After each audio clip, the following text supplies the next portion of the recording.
এটা ভাই আর বললেন না, এটা এই যে আচার গাছ জ্বালাইছেন তো একের কুমড়া আয়া একের বইরে গেছেন গাছ শুদ্ধা বান্দরের মতো এবার ঝুলে আছি। এত বড় বড় কুমড়াটি?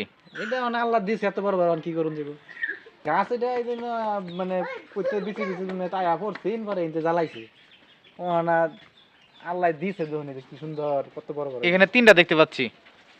হ্যাঁ আরো আছে নদীকে বেঁচে চালাইছি, এই আরো চালু আছে। চালে আছে একটা। এটির দাম কেমন হবে বাজারে? এটা তো বাজারে নিলে 300 টাকা, তো এটা কোনই লাগতো না। 300 টাকা। আর এই পাশে এটা? এটা 200 টাকা। 200 টাকা হবে। আর চালের মধ্যে যে একটা দেখতে পাচ্ছি ওটাও হয় 300 350 টাকা হবে। 300 থেকে 350 টাকা। তাহলে তো এটি আপনি অনেকটা লাভবান আপনি। হ্যাঁ এটা তো আল্লাহ দিচ্ছে, তো লাভবান হবো। যদি আপনি বেশি আকারে করতেন সেক্ষেত্রে কি একটু বেশি লাভ হতো না? না বেশি ক্ষেত্রে করা গেলে আপনার এত বড় বড় হবে না, ছোট ছোট হবে। মানে অল্প জায়গায় করতে হবে। মানে অল্প জায়গা মানে এমনিতে গাছ একটা গাছ আছেন তো এই লেগে মানে আলু বাতাস পর্যাপ্ত পরিমাণ পাইছে, তারপরে ওই যে মাটি একটু মানে রস পাইছে, সেজন্য একটু কুমড়াটি আর কি বড় বড় হচ্ছে। এটা গাছটা লাগানোর কতদিন পরে গাছে ফল আসে? গাছ লাগানো 2 মাস পরে ফল আসে।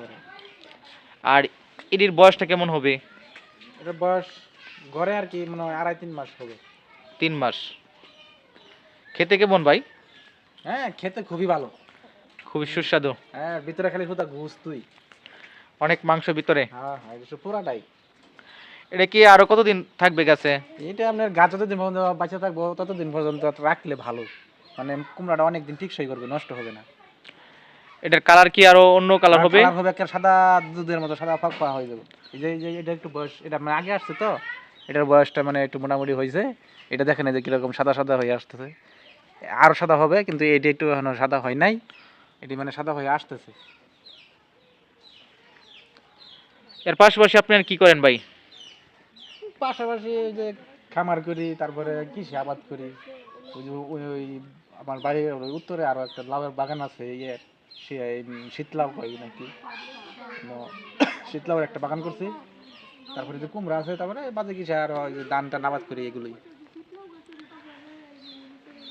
কৃষিতে কখনো লস নেই যদি আপনি সঠিকভাবে করতে পারেন। হ্যাঁ কিছুতে কোনো লস নাই।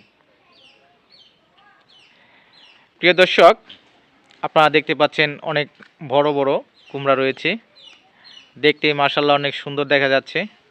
তো উনি মূলত এই গাছটি লাগান নাই, এমনি ছিল গাছ এখানে, তো এখান থেকে এরকম সুন্দর কুমড়া হয়েছে।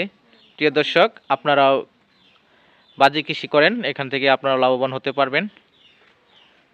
একটা সময় ছিল বাজি কৃষিতে প্রচুর পরিমাণে লস হইতো, আর এখন কোনো লস নেই।